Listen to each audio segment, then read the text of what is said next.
I am not perfect. This should be breaking news to no one, although the fact that I'm willing to admit it may count as breaking news for my wife.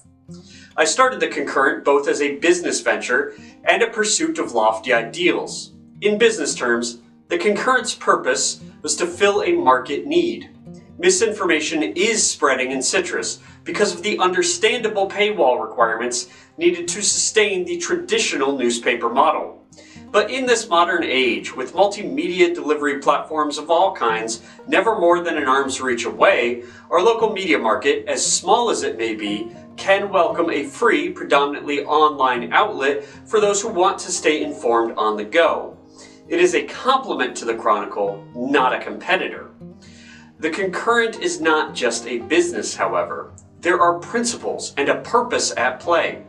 Media audiences retreat into the familiar, seeking news that confirms previously held beliefs rather than narratives that challenge their perception of the world. The Concurrent's mission is to be thought-provoking, which is not always the easiest path. While the Chronicle believes in individuals, the Concurrent puts emphasis on ideologies. The Chronicle has advocated for raising the sales tax in the past and continues to use pseudo-public relations tactics to bolster the political career of Commissioner Ruthie Schleybaugh, the most vocal advocate for raising the sales tax. The Chronicle's thought process makes sense on the surface. 3 commissioners, representing a majority voting bloc, Schleybaugh, Holly Davis, and Jeff Kennard, have a like-minded view of the community and will have control for at least 3 years, regardless of what happens in 2022. The conclusion seems to be to advocate for giving them all the money they need through fee hikes and tax increases to make the community better while we have people in there we can trust. I trust all 3 of them, despite our disagreements, to have what's best for the community in mind. But it's not about individuals, it's about ideology. While the individuals may know and be capable of making changes in the community, that is still not worth the biggest change of all, that increasing the financial burden on its citizens is necessary for those changes to occur. I believe in this principle, that our country and the prevailing conservative ideology of our county is such that we are founded on freedom, and every time the government increases burden on its citizens, then it runs counter to these fundamental individual freedoms.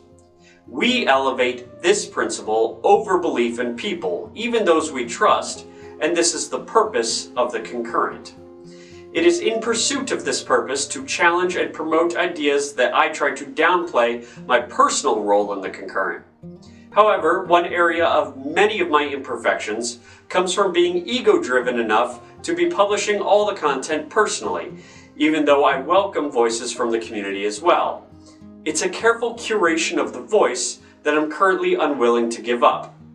If I truly believe in the mission, then the goal should be to uplift others who share the vision.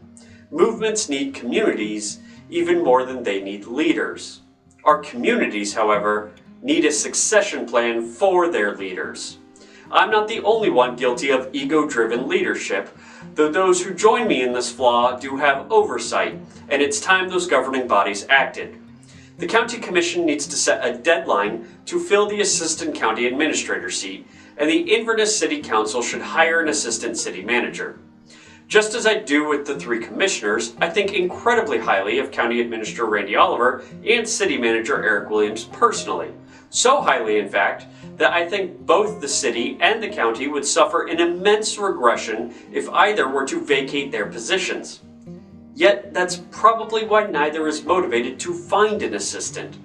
Political headwinds can change rapidly, and impulsive councils and commissions can fire administrators at any time. There's great job security in knowing you're irreplaceable. This isn't the fault of either administrator. They work for, but don't represent, the people.